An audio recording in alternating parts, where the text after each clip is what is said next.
Good afternoon. Our sign language interpreter is William Sila and I am Akisa Wandera. Now the court has directed KOTU Secretary General Francis Atwoli to lead negotiations to end the ongoing doctor strike. Employment and Labour Relations Judge Helen Wasilwa has further suspended the ruling on the contempt of court case against the doctors' union officials for another 7 days. If Mr. Atwoli let me down, I'm extending this job to you.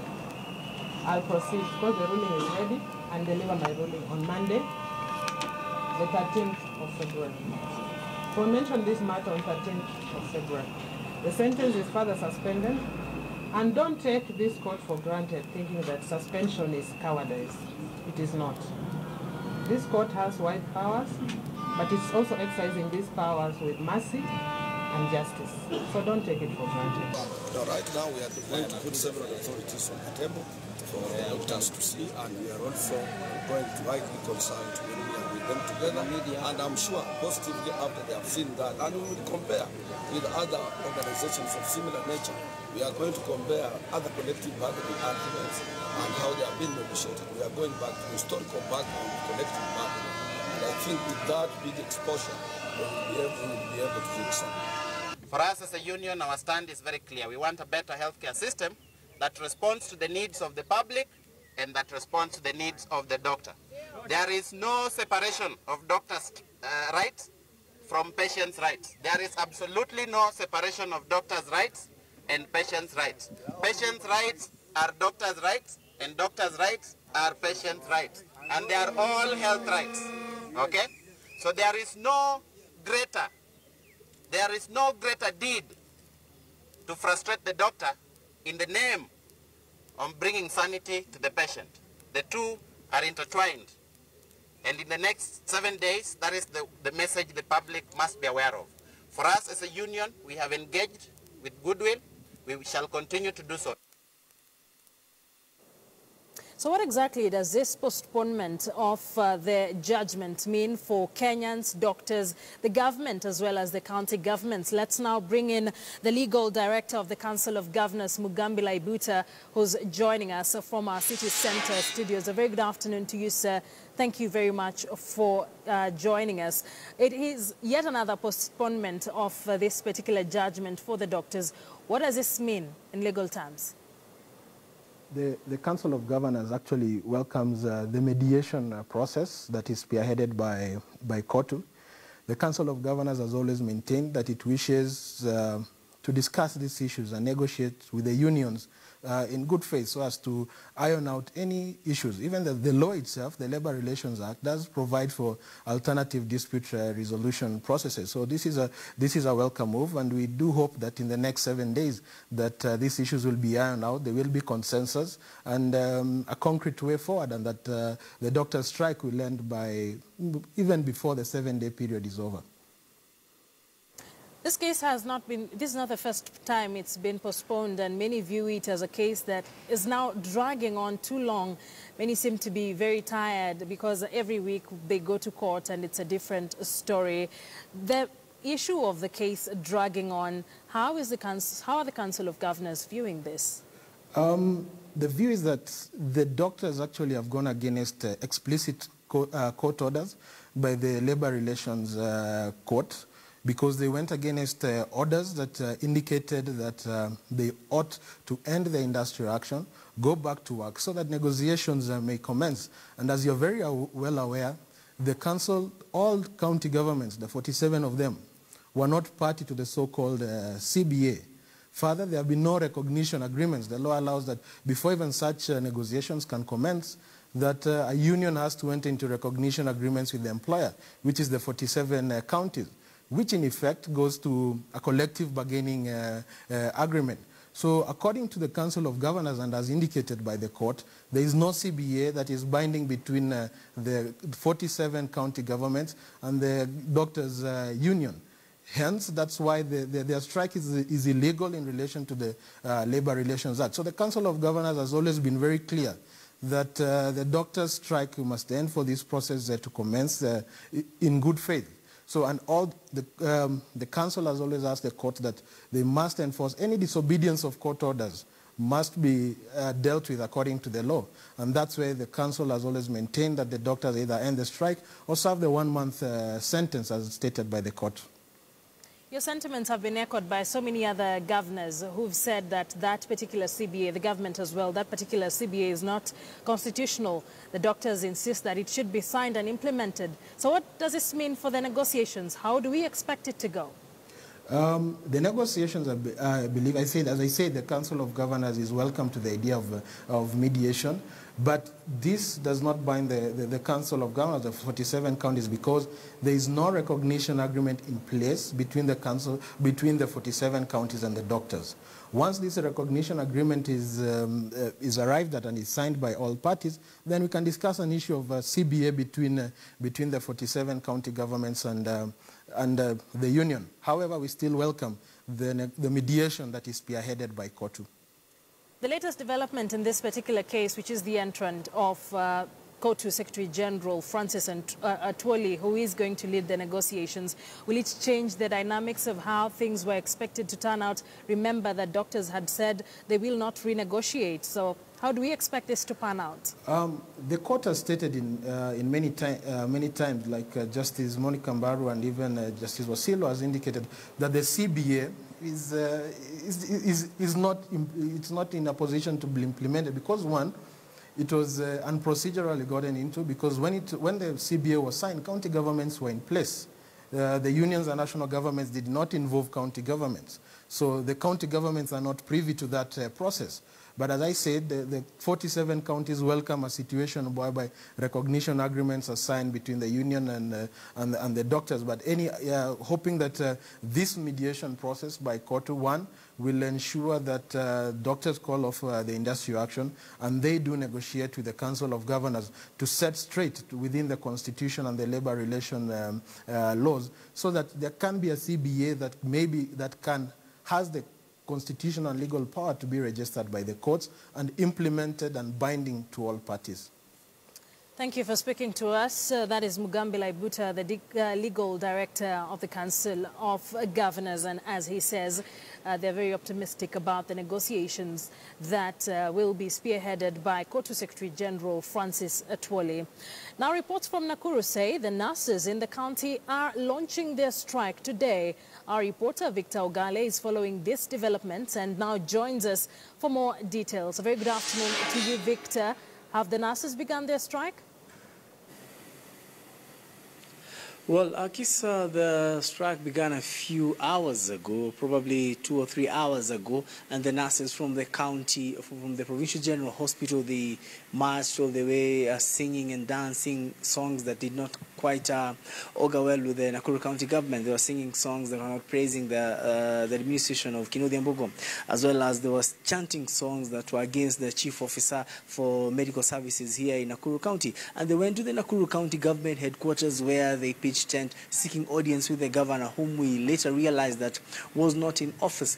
And thereafter, the county secretary, Joseph Motari, came out trying to persuade them that he wanted to perhaps talk to them, but the nurses did not want to hear any of that. But after deliberations for a while, some of the officials decided perhaps to go inside. The officials went inside, and even as we talk now, they're in a closed meeting with the county secretary.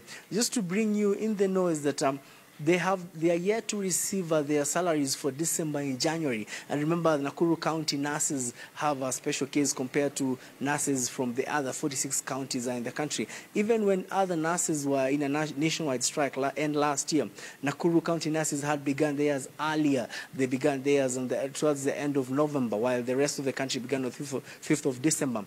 Theirs is special because they feel that the county government is not committal in their promises, such as the return to work formula included promotion of some of the nurses and also incrementing allowances and bettering the working services and also providing them with better working equipment. But however, up to now, they say that none of that has been done. And this thing is turning political. And they also say that one thing is that the county government is focusing on voter registration and mobilization of people to register as voters, and they are forgotten the other lot which requires medical services here in Nakuru County. Akisa? Have any Nakuru government officials responded to this, seeing that you mentioned they were seeking an audience with the county governor, Kisumu Mbugua? Well, the governor was not in office. He's outside on other official duties. But the county secretary, Joseph Motari, came out and, as I told you, he tried to perhaps tell them not to shout, not to sing songs and chant whatever they were chanting outside the county government. Remember, that is an institution and it's a public office and people need services and people are working. Also, remember, today is a working day. However, he only managed to go and talk to a few of the officials, and the talks are ongoing even as we talk. And perhaps we are going to wait and update our viewers of what the deliberations are going to bring forth after the meeting ends. Akisa? Victor Ogale, thank you very much for that. He joins us live from Nakuru County. Let's now move on. Jubilee Party now claims Accord is favoured in the distribution of BVR kits. Head of the Jubilee Party Secretariat, Raphael Tuju, is questioning the wisdom of having only 82 BVR kits in Tharaka Nithi and 157 in Siaya County. There are 157 kits in Nyeri and 219 in Bungoma counties. Tuju says the Jubilee Party has written a protest note to IEBC over the matter. Here is part of Tuju's brief to the media a little earlier. And according to our analysis, it is obvious to us that there are more BVR machines. There are more BVR machines that have been assigned to COD, ODM, NASA areas. In fact, as per our computation, they have 255 extra BVR machines. We have therefore requested the Chibukati Chiloba-led IBC to explain the rationale that was used to arrive at the formula that has ended up the way it has. We've been reading media reports that seem to be coming up every day on double registration and names and IDs of senior or prominent members of our society having been used for registration of voters. I'll give a very clear example. How can somebody come with an ID which reads 000001, and anybody who has any perspective would know that that is former President Daniel Arap Moi's ID card number, and somehow still continue to register such a person. Now, with those type of mistakes, the problem lies squarely in the doorstep of IBC, and they have to come clean on those issues. I'd like to state here that we have restrained ourselves from castigating the IBC, particularly because we recognize that the commissioners are new and need time to settle down and deal with the issues. We have also taken in consideration that we cannot be in the business of pulling down our institutions. Some of our institutions are very much in their embryonic stages, and pulling them down, criticizing them in the public domain, not being constructive in our criticism, is to undermine those institutions. So that's why whenever we've seen problems, we engage in an official way. When we are dissatisfied, we write to them. We don't castigate them in public. Hi. Across over to Kisumu, where we are informed that there are longer queues at the National Identity Card Registration Center than in the Voter Registration Center. We bring in our standard group reporter, Kefa Otieno, who's covering that particular beat. Good afternoon, Kefa. What exactly is happening in Kisumu? Good afternoon. Here at the main ID card registration center in Kisumu, we are witnessing long queues which has been there since morning. Several people turned up as early as 6 a.m. in the morning, and even up to now, the queue is still growing. And you can see besides me here, we have people lined up all over. They are waiting to process their new ID cards. All right. Have you gotten any explanation as to why? Kefa, can you hear me? Yes? Yes. Have you gotten any explanation from the relevant authorities as to why we have longer queues there and we've had people queuing since 6 a.m. in the morning? Yeah, of course, we have the National Registration Bureau officials actually supervising the exercise, and we also have the local officials who are here, and they can tell us actually why we are witnessing long queues and so far how many ID cards that they've been able to process since the exercise started. Here with me we have the regional ID card registration boss, Mr. Jojo Lela. Mr. Jojo Lela, could you please tell us what so far have you been able to achieve? Hello, right now we have quite a number of IDs which have been produced. We have around 60,000 identity cards which have not been collected so far. We are experiencing long queues right now. The turn up is so high, but we are managing the queues. So how many have you been able to, how many ID cards have you been able to register? Not the process. Right now we don't have the registration figures with us, but so far we have 60,000 IDs which are already in our offices awaiting people to collect. Well, that was, you heard from George saying that we have over 60,000 ID cards which are lying uncollected across Nyanza. But even so, as they say that we have over 60,000 ID cards which are lying uncollected, our leaders have been making effort to ensure that the people get this ID. But they have expressed problems here and there. And I have with me here one of the aspirants who has actually been very much steady on this exercise. Can you tell us, Mr. Richard Ogendo, what are so far the problems that you guys are experiencing over? I think the problems we're experiencing is long queues, shortage of staff, because these people seem to be last-minute people. They're all coming at the same time, and it is very, very difficult to process this as quickly as we expect. But we are doing so far so good. Our people are getting IDs, and they are willing to register as voters. They've come out in good numbers, and they all want to register as voters. Well, you've heard from some of our aspirants what they were able to say, but even so, again, we have a team of women and young youth who since morning came to register for the exercise, and they also share with us their frustrations that they have undergone for the last 3 days. Here with me have... Evelyn Awino. Yes. Obonyo. Yeah, can you tell us what problems you've experienced? Okay, the problems that I have experienced is that since morning when we came here, the sun is too hot and you have to stand along the queue. And also the staffs that are working here are very few. And as you see, the people here are very many. So the staffs needs to be employed here so that they can help work and run the work so that it can go very fast. Because people here are waiting. And also others also have some other business to do. So everybody needs their time, and also they need to also go faster. Okay, and now we have the last interview here of Madam, who has been actually here since morning, and she's able to explain her frustrations here. Madam, tell us, habari yako? Yes. Nilikuja hapa saa 12. Kwanza nilianza kukuja hapa wiki. Alafu leo nimekuja kitu saa 12. Waliniambia nirudishe form. Kwanza jana waliharibu form yangu. Sasa vile nilirudi leo asubuhi saa 12 na mtoto kufika pale mbele. Wakachukua form yangu. Kuchukua form yangu wakaniambia nirudi huku. Kurudi huku hivi wakaniita kwa mesa. Wakaniita tena huko. Wakaniambia niende nitafute chief.